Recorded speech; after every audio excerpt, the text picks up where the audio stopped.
Salut les boys et bienvenue sur musculationprisemasse.com, le blog, le site, l'émission du matin quotidienne qui vous informe sur la science derrière la prise de masse musculaire, comment devenir cut et comment devenir fort. J'aime ça quand tu dis l'émission, je me sens big shot. Pas pire, hein? Ouais.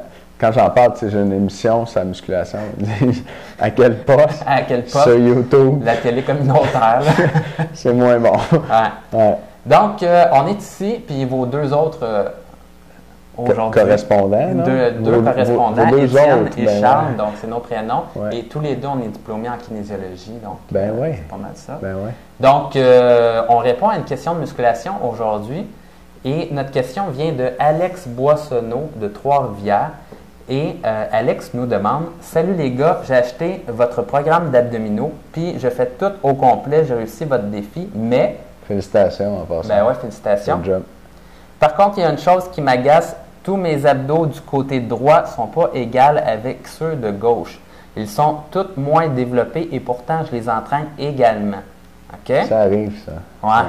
Puis ça doit être bon que tu sois rendu là. Si tu le vois, tu dois bien voir tes abdos pour dire que ceux à gauche sont moins développés que ceux à droite. Fait qu'au moins, ça, c'est le fun. Ouais. Ensuite, je voudrais savoir si je veux les entraîner encore, si je dois continuer votre programme ou en trouver un autre par moi-même. OK, 2 quarts. Je peux toujours monter, mettons, à 200 reps, après 250 reps, etc., car ça commence à prendre du temps faire le circuit, genre 7 fois, merci. Donc, dois-je continuer à monter infiniment ou faire d'autres sortes d'abdominaux, merci. Bon, mais Alex, on va répondre à ça. La réponse est assez simple. La réponse est assez simple. Tu veux-tu la donner ou je vais la donner? Ben, là, il y a comme deux questions. Oh, il y a deux questions, c'est compliqué. Okay. Ben, écoute. Ben, la première, c'est justement, écoutez, je pense qu'il y a plusieurs gars qui se posent cette question-là au niveau des abdominaux. Mon six-pack, il n'est pas comme dans les magazines. Puis là, ça, c'est plate. La première chose, c'est qu'il y en a plusieurs magazines qui sont retouchés. Surtout la tous photo. retouchés. Oui, c'est ça. En entraînement, ils sont tous retouchés. Ils sont tous retouchés. Là. Ouais. Tu vas voir ton acteur préféré, puis bang, il y a un six-pack sur la page couverture, puis là, tu le vois dans le film, puis finalement, il n'y a pas de six-pack. Mais même dans les films, ils sont retouchés aussi. Et puis, ils se font maquiller aussi. Ils se font maquiller, puis les tout abdos, ça. Donc, tu sais, c'est plate. Mais si vous regardez, là, faites-vous une sélection de 10-15 gars qui font, par exemple, là, la boxe ou combat UFC, puis tu sais, ces gars-là, ils ont des bons abdos. Mais si tu regardes les abdos comme il faut, il y en a que, tu sais, leurs abdos, c'est pas un beau six-pack. Il y en a que, tu vois que le ventre est ferme, tu vois que c'est comme strié de partout, mais tu vois pas très bien le six-pack. Donc, malheureusement, on n'a pas comme la même morphologie au niveau de ces muscles-là pour tout le monde. Même si tu cherches Ronnie Coleman, super cut sur stage, lui aussi, c'est pas égal. Ouais. Donc, il y a des gens chez qui c'est pas égal comme ça. Il y a le célèbre anatomiste, je dirais, ou en tout cas spécialiste de l'anatomie et de la biomécanique français, Frédéric Delavier, qui a écrit dans son livre « Apprendre l'anatomie musculaire fonctionnelle » que pour les muscles abdominaux, il y a des gens qui pouvaient en avoir jusqu'à 10, 12, quelque chose comme ça. Ah ouais. Donc, ça peut être plein de petits filaments, puis on voit ça de temps à autre aussi. C'est vrai. Une photo d'abdos, c'est pas un six-pack pantoute. Le gars, il est cut au bout, mais il y a comme plein de petits muscles. Puis des fois, il peut en avoir moins un bord que de l'autre. En tout cas, ça finit pas nécessairement beau. Toi, Alex, ça n'a pas l'air si pire que ça. Mais à la base, si tes abdos sont pas égaux, c'est probablement génétique et malheureusement, tu peux pas faire grand-chose pour ça. Il y a une chose que je te recommanderais quand même, je peux y aller, que je te recommanderais quand même, c'est peut-être de coter un peu plus. Si tu cotes un peu plus, probablement que la différence entre les deux côtés va paraître un peu moins. T'sais, les deux vont être plus visibles, vont mieux se voir. C'est pas un remède miracle, ce que je te dis là, mais ça peut aider. Puis, j'en profiterai peut-être pour répondre à la deuxième question. Vas-y. On va donner autre chose aux membres?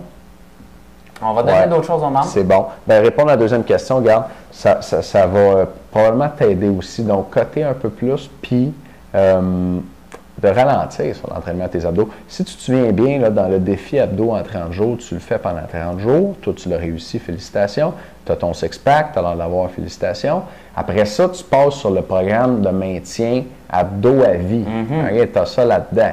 Fait que tu n'es plus supposé faire du défi abdos en 30 jours, 7 jours semaine, te défoncer tout le temps. Là.